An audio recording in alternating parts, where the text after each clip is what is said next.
The Formula Regional European Championship by Alpine took centre stage once again this season at the iconic Zandvoort circuit as a large number of spectators gathered to experience one of the key events on the DTM calendar. Spanning over 4 kilometres along the shores of the North Sea, the venue offers a particularly fascinating and captivating atmosphere.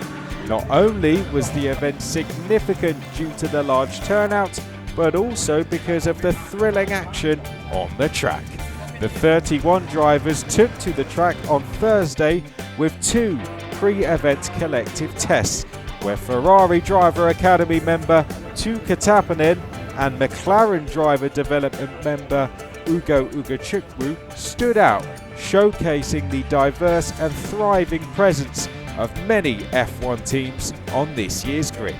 The local fans showed strong support for the 2 Dutch teams, MP Motorsport and Van Amersfoort Racing, with special guest Kaz Havercourt, the only Dutch driver to have won a race in the championship at Zandvoort last season. Yeah, honestly, I'm really back that we are here with sunny weather, because last year the weather was, we had every circumstances in one weekend. So yeah, that was also really nice to win then in the sun. No, but we had the first win as a Dutch team with a Dutch driver on a Dutch track. So yeah, it cannot be more beautiful than this. This year we cannot continue with this because we don't have any Dutch drivers. But yeah, of course we can still go for the win with all of the 3 drivers. Yeah, I mean, it feels amazing to be back at Zandvoort, of course. Last year we had an amazing result, P1 here with Van Amersfoort Racing. And then for this year I made the step to the Porsche Super Cup and the Porsche Carrera Cup Germany. So back here for the Porsche Carrera Cup Germany, 3rd round. Yeah, so it's amazing to be here. I mean, finished P5. I think it's not too bad. Good points. P2 in the rookies. So it's I think we're doing quite a good job with the team also. Going back to the Belgian round, the 2nd Resilience of the Year award was claimed by Nico Lacorte. The Alpine Academy driver gained 4 positions in race 1 and 10 in race 2 to claim the new trophy created by Pirelli, which rewards the driver who gains the most positions during races at each round. In slightly mixed conditions, it was Prema Racing's James Wharton who excelled in the first qualifying session, clocking in a 1 minute 29.856 to secure his 2nd pole position of the year following his success in Hockenheim. The Australian driver took the top spot on his last lap, edging out his teammate Rafael Camara by just 67 thousandths. Despite the close finish, Camara secured a solid 2nd row start for race 1. The fastest in Group B was Ferrari Driver Academy talent Tuukka Taponen, who had to contend with a very fast Alessandro Giusti from the Williams Driver Academy. Giusti showed great pace during the Friday tests, topping the 2nd session, confirming his form by securing a 2nd row start alongside Camara. Yeah, I'm more proud of myself for this quali. I think it's one of the most important of the year, apart from Hungary in a couple of weeks' time. So it gives us a lot more pressure before going into qualifying to deliver and make sure we put the car in the front row, especially when you have Rafa, the championship leader, in your group, as well as my teammate. It's very hard to put a lap together to be quicker than him. So I'm proud of myself to do it here. I wasn't the most confident for this track and for this round. So to put the lap together here, I'm taking a lot of confidence moving forward already, and hopefully I can go and put the race together today and get the 25 points I deserve for the season. Well, a welcome to you all to round 3 of the Formula Regional European Championship by Alpine. We arrive to Zandvoort just a couple weeks on. The safety car has now deemed the track safe enough to go racing, and that's good to see. I think Nanda Woodbinin-Bhakti spinning under the safety car did demonstrate just how wet the conditions were at the start when we were in those first few laps. But good to see we're now going to go racing.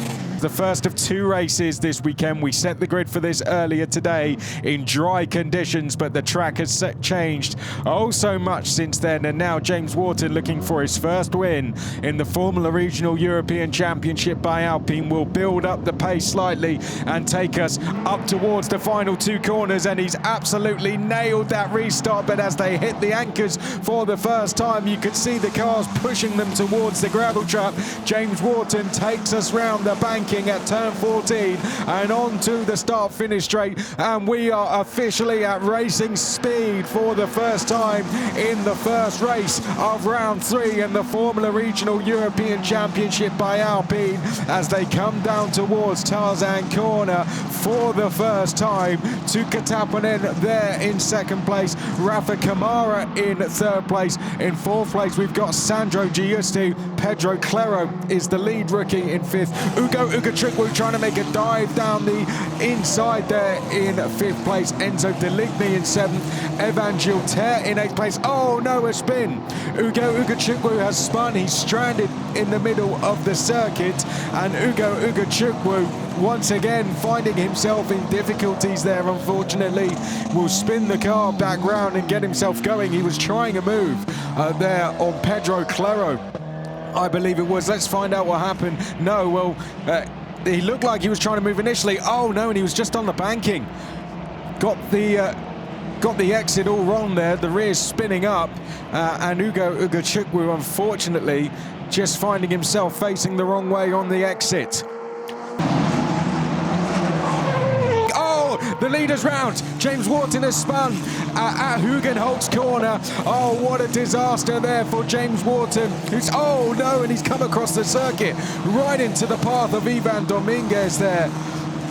Well, James Wharton coming across the circuit, and it was lucky that there wasn't a collision there. Ivan Dominguez almost straight into the path of him.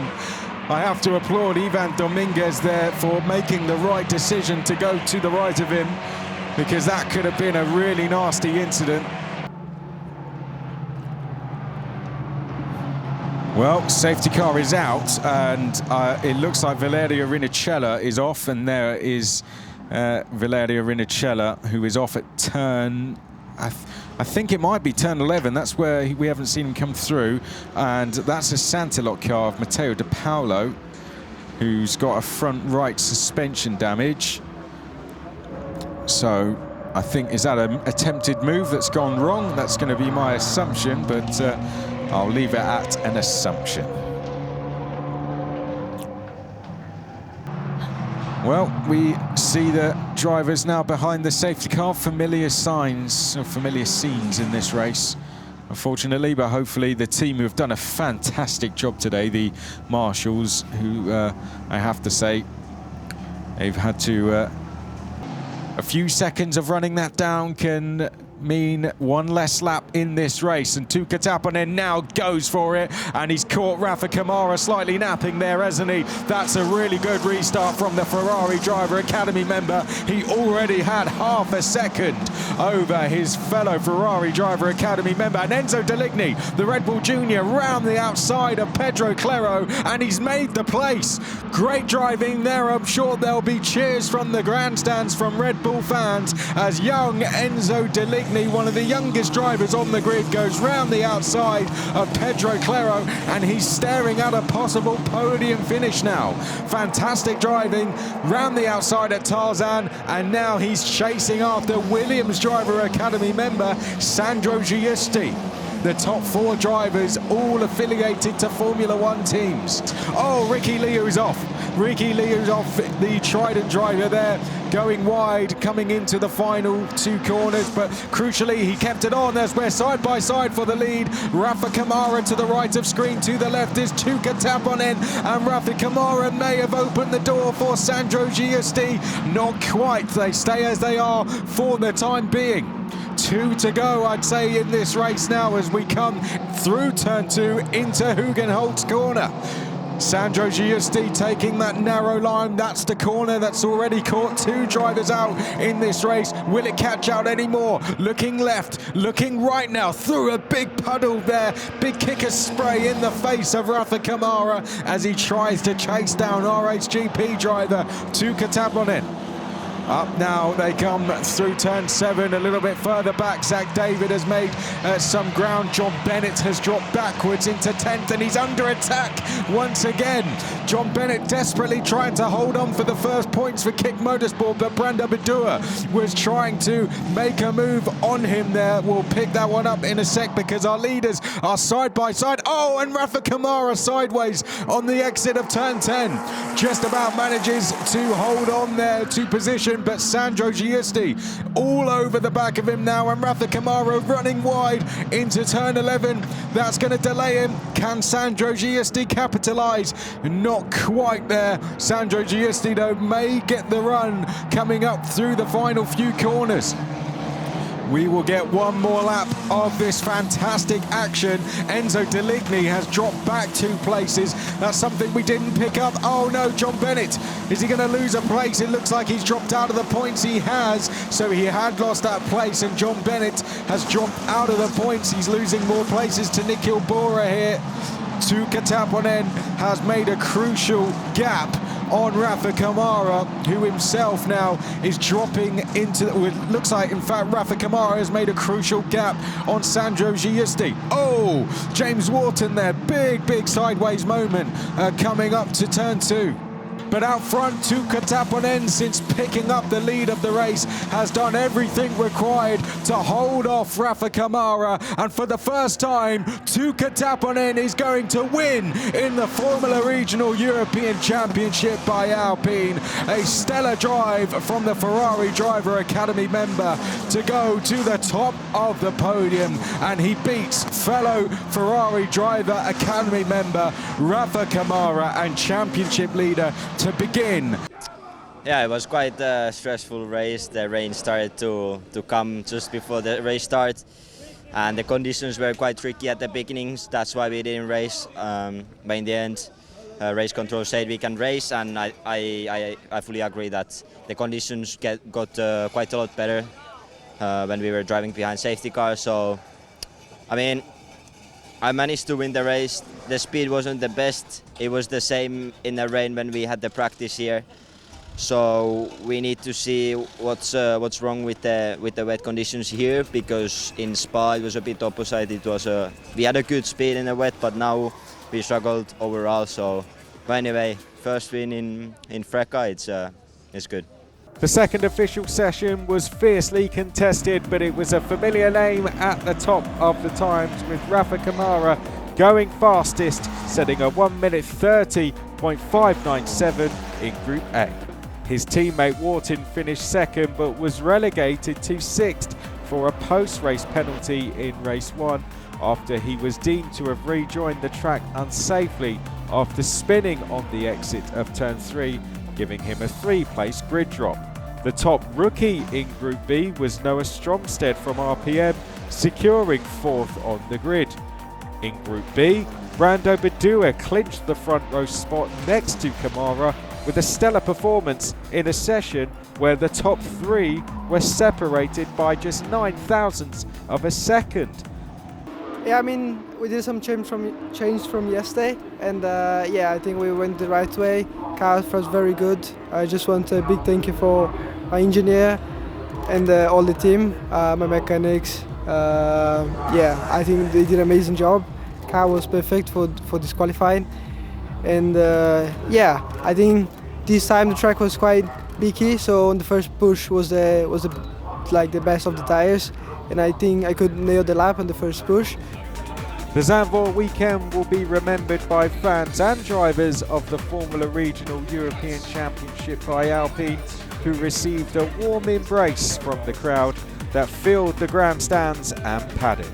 Fans had the chance to meet all the drivers during a lively autograph session, which was a huge success.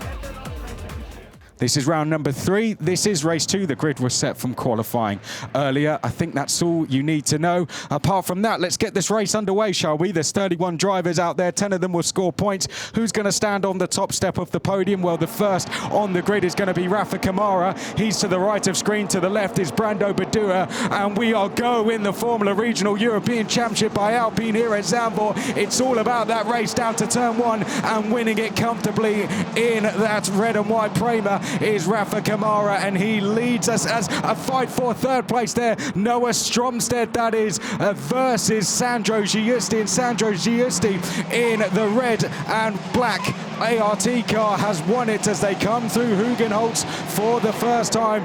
Clean start all through the field. That looked like, to me, it looks like all 31 cars have got through safely. A cloud of dust in the background as they now come down through the roller coaster section of Zandvoort, as I like to call it, up through turn 7 and into turn 8 we swiftly are, as one of the Van Amersfoort cars there trying to get on the attack straight away. Tuukka Taponen in the middle of your picture. Oh no, a spin! That's James Wharton has been tagged into a spin there. That's Zach David, who was on the grass having to take evasive action, I think, and James Wharton once again facing the wrong way round in a race at Zandvoort this weekend.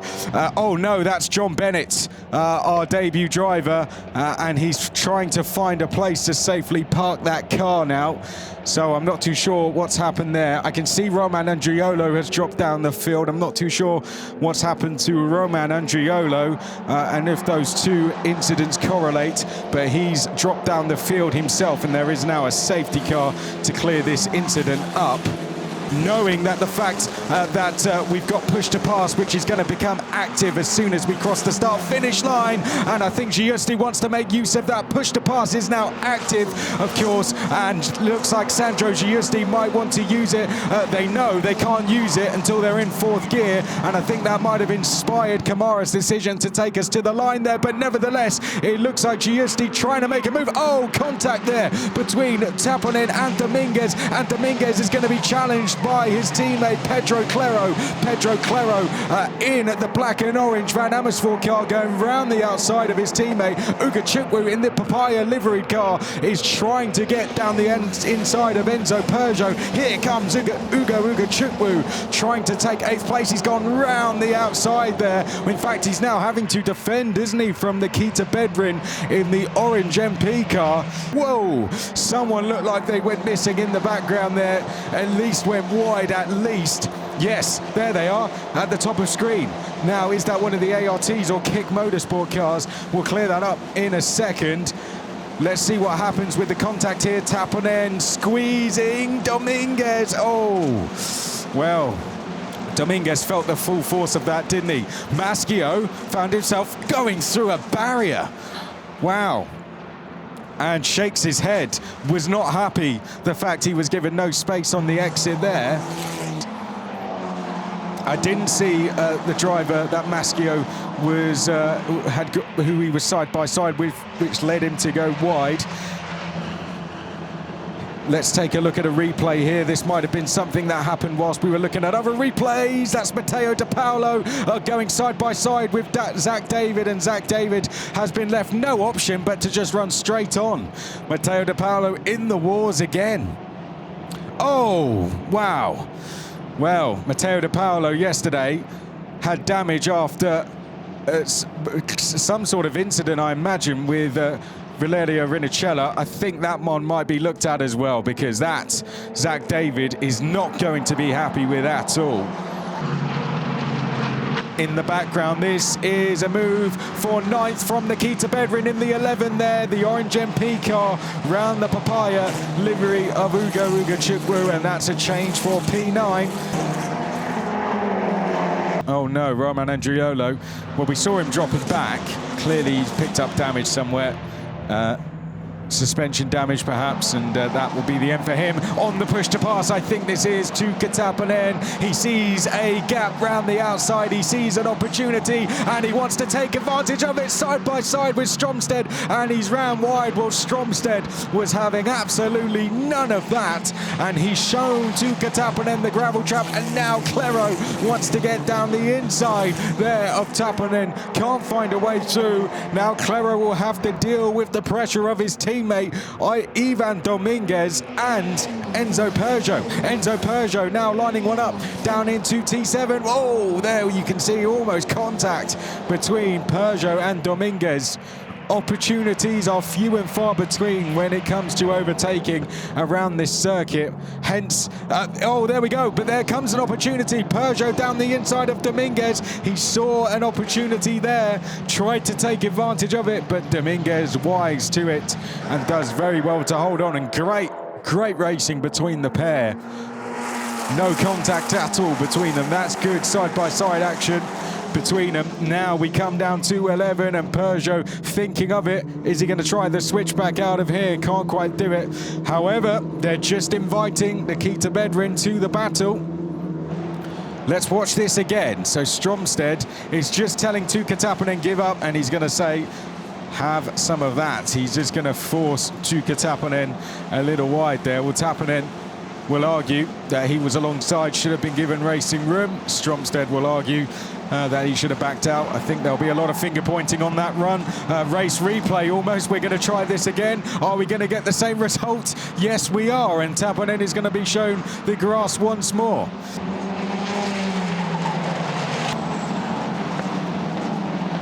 Here we go. James Wharton on the attack once more, and he's on the attack of Jesse Carrasquedo.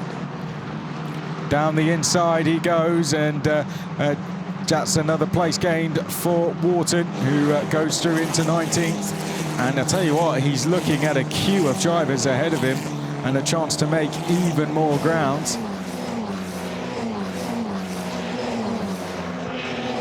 Disappointed, but out front here we can see Pedro Claro now trying to move on to Taponen. That's a move for P5. Great driving from the Van Amersfoort driver, who are taking this race by storm, as Taponen now responds down the inside at T10, and they're still side by side on the exit. To the left is Claro, to the right is Taponen, who now slots back in behind as we come down to 11. The tight right-hander, and now Taponen in a Van Amersfoort sandwich. Right behind them we have Peugeot, then it's Bedrin and Ugochukwu, with just behind that Gilter. The battle doesn't end there as we go on to the final 2 laps of this race. It's Deligny and Teofil Nile. What's happened here? This is Nikhil Bora, I believe that's Kinato Lee, then Edgar Pierre, and that's Nikhil Bora running wide, and that's going to be places gained for Kinato Lee. On the exit, Edgar Pierre, we have Jesse Carrasquedo in there as well. I think that might have been Jesse Carrasquedo also in there, Edgar Pierre likewise. But look at this fight. You lose a position, you could lose 3, as this is going to be possibly demonstrated for Nikita Bedrin, who's run wide and he's been punished for it. Enzo Peugeot goes from P9 to P8. Rafa Camara, 2.6 seconds clear now. It's been a superlative drive from him. He's been unchallenged since he broke away, really. Brando Badua did put pressure on him at times at the front. He took a fantastic safety car restart, controlled the gap, controlled the pressure, and since he's been able to break away, he really has been unchallenged. He's been first or second in every single race this season. This will be his 4th race win this season as he continues to extend his gap in this championship, and for the 6th time in his Freca career, Rafael Camara will take the checkered flag first in the Formula Regional European Championship by Alpine. Yeah, I think it was very good for the championship. It was not an easy race. Basically all the race I had some pressure of Badua behind me. And yeah, I mean, you cannot do any mistakes at this point, especially when it's that close. And then at the end we managed to pull our weight a bit. And then yeah, the last 5 laps was more to manage and bring the points home. So yeah, very happy for the team as well. I think we together we're doing an amazing job. Just need to keep working hard like this, and for sure we're going to continue in the same way. And yeah, now prepare for Hungary. I know it's I think 2 weeks. In 2 weeks the race weekend, and yeah, for sure we're going to prepare well to make sure that we're always there and always consistent to have maximum the points that we can. The Zandvoort race weekend wraps up, delivering thrilling action both on and off the track. All eyes now turn to round 4 of the season at the Hungaroring on the 22nd and 23rd of June, where Rafael Camara will once again be the driver to beat. But as always, the final verdict will be decided on the track.